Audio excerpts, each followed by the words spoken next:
चुनाव ये लोकतंत्र का महापर्व होता है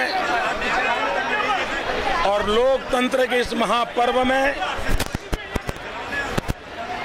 सभी नागरिकों ने उत्साह और उमंग के साथ सम्मिलित होकर के लोकतंत्र को मजबूत बनाना होता है।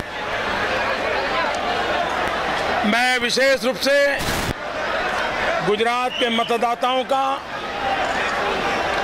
अभिनंदन करता हूं कि पूरा चुनाव अभियान बहुत ही शांतिपूर्ण ढंग से संपन्न हुआ है। मैं गुजरात के मतदाताओं का, गुजरात के नागरिकों का और चुनाव को शांतिपूर्ण रूप से संपन्न कराने वाले सभी लोगों का बहुत बहुत अभिनंदन और आभार व्यक्त करता हूं। मैं गुजरात की जनता की क्षमा भी मांगना चाहता हूं, क्योंकि पहले तो मैं चुनाव अभियान में बहुत समय देता था। इस बार पूरे चुनाव अभियान में मुश्किल से 2 दिन में सिर्फ 18 घंटे दे पाया हूं, सिर्फ 18 घंटे।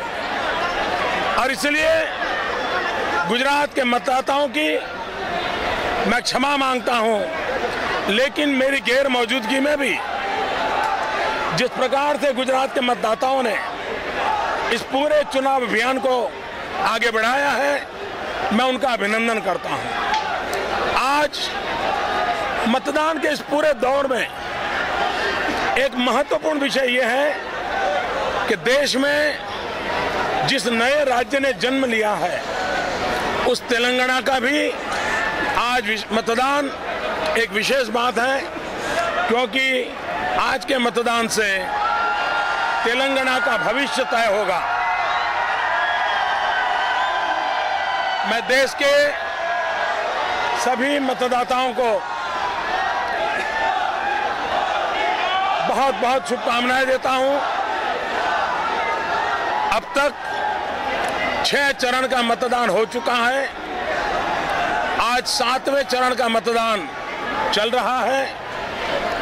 अब तक के चुनाव अभियान को, मतदाताओं के मन को अनुभव करते हुए, और मेरा सौभाग्य रहा है हिंदुस्तान में सर्वाधिक जगह पे जाने का।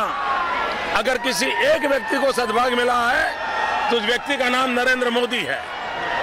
अपनी आंखों से चुनाव को देखा है, अपनी आंखों से जन सैलाब देखा है, अपनी आंखों से जनता के मूड को नापा है। और इसलिए मैं फर्स्ट हैंड अकाउंट दे सकता हूं, फर्स्ट हैंड रिपोर्ट दे सकता हूं कि इस बार अब तक जो मतदान हुआ है उसमें 2 काम हो गए हैं।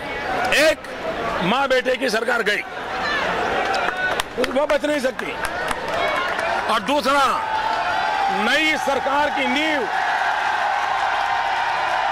नई सरकार की मजबूत नींव अब तक के मतदाताओं ने शिलान्यास कर दिया है। अब जो मतदान हो रहा है वो मजबूत सरकार बनाने का हो रहा है, और मजबूत सरकार बनाने का मतदान, भारी मतदान हो रहा है। इतनी गर्मी में लोकसभा के चुनाव में कभी इतना मतदान नहीं हुआ है। ये दिखाता है कि चुनाव आशा का चुनाव है, ये चुनाव नई होप लेकर के आया है, ये चुनाव एक नया भरोसा लेकर के आया है।